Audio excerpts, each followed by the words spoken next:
Bienvenidos a esta clase nuevamente, hermanos. Estamos hablando de misiones, de evangelismo, y vamos a compartir el día de hoy la importancia de la misión que Dios ha dado a nuestra vida. Todos nosotros tenemos una misión encomendada de Dios, y mientras más claro tengamos ese propósito para nosotros, mientras más entendido esté ese propósito en nosotros, mejor podremos cumplirlo. Es un deber para con Dios que nosotros podamos asimilar esa misión y sentir que durante todo el trayecto de nuestra vida tenemos un compromiso hasta nuestra muerte con esa encomienda de nuestro Señor. La misión tiene que ser lo suficientemente amplia, porque la Escritura dice que tiene que ser hasta lo último de la tierra.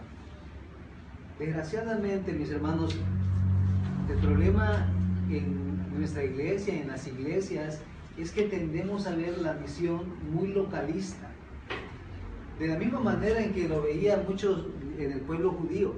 Ellos eran etnocentristas, es decir, se fijaban en que el centro eran ellos y la bendición era para ellos. Eran los judíos y el mundo, pero ellos sentían que Dios solamente quería tratar con ellos y que Dios solamente quería salvarlos a ellos. Durante mucho tiempo en la historia de la nación de Israel, vamos a darnos cuenta que ellos no se preocuparon por llevar la palabra al mundo. Ellos fueron bendición para Egipto, porque mucho pueblo se bendijo con la llegada de José, y después de Israel a la nación de Egipto se bendijo, pero se bendijo no porque tuvieran el propósito de ir, sino por la soberanía de Dios. Dios llevó bendición a Egipto y a toda la tierra en aquella hambruna. Luego, en las siguientes etapas del pueblo de Israel, no hay una iniciativa de Israel de llevar la misión al mundo. Es a través más bien de problemas o de caídas que la misión corre. Después, en los tiempos del imperio griego, cuando Israel es tomado, el cristianismo sigue avanzando y sigue preparando su terreno para finalmente la llegada cuando el imperio romano se impone. Y es a través de la invasión del imperio romano y de la preparación que había en ese tiempo que nuevamente el evangelio encuentra caminos para ir y para poder ser regado por los apóstoles. Pero si nos damos cuenta, por ejemplo, la misma iglesia primitiva, la iniciativa de la iglesia primitiva tampoco fue salir a predicar. ¿Por qué salieron? ¿Se acuerdan ustedes por qué se dio la primera explosión evangelística o misionera de aquella iglesia? ¿Alguien lo recuerda? ¿Por qué se dio, Alonso? Fue por la persecución. Exactamente. O sea, la iglesia salió y predicó por todos los lugares a donde iba cuando se dio la persecución ahí a los creyentes en Jerusalén. Sí. Y Dios usó ese medio. Y después se dio un avance prodigioso, maravilloso, durante los siguientes 100 y 200 años más adelante. Pero hubo un suceso que le dio asentamiento a la misión.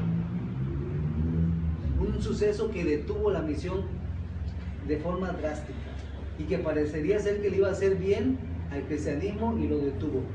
Sucedió en el año 375 y lo originó Constantino. ¿Qué fue? Cuando unió a la iglesia y al imperio. Exactamente, la institucionalización de la iglesia, porque entonces se dijo que todo el imperio sería cristiano. Y en ese momento ya no había aparentemente que predicar, porque ya todos eran cristianos. Aún eran cristianos ahora solamente de nominación, ¿sí? Por nombre. ya no por fe.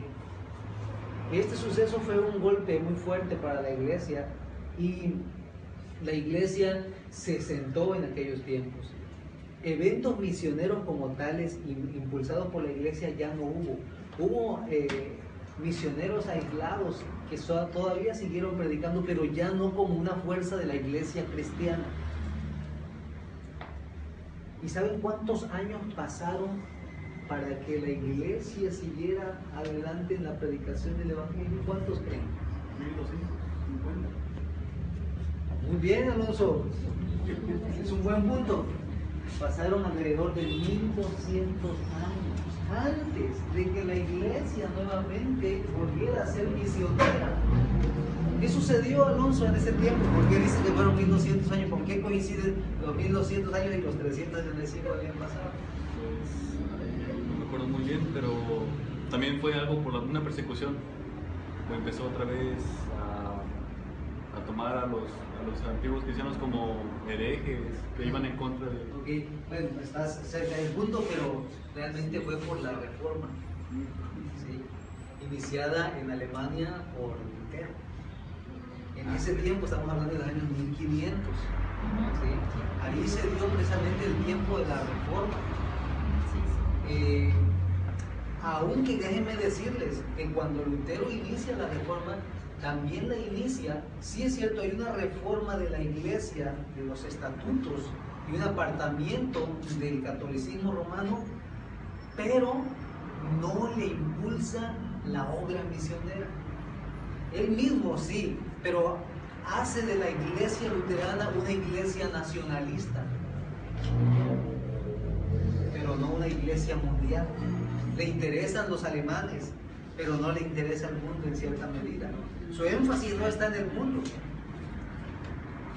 Sin embargo, a partir de la reforma protestante, el catolicismo romano, la iglesia romana, se da cuenta de que necesita reafirmarse o expandirse, y es cuando comienzan a ver las órdenes monásticas, los frailes y todo esto, y las diferentes órdenes franciscanos, dominicos y todas estas órdenes que se esparcen en el mundo. Y bueno, en México tenemos la influencia de estas órdenes cuando llegan aquí los españoles y estas órdenes a colonizar y a traer ese evangelio católico aquí a México, ¿no? Sin embargo, la iglesia protestante o la iglesia evangélica aún tardó todavía un tiempo después para surgir, ¿sí? Justamente después de eso es cuando la iglesia comienza a tener un resurgimiento.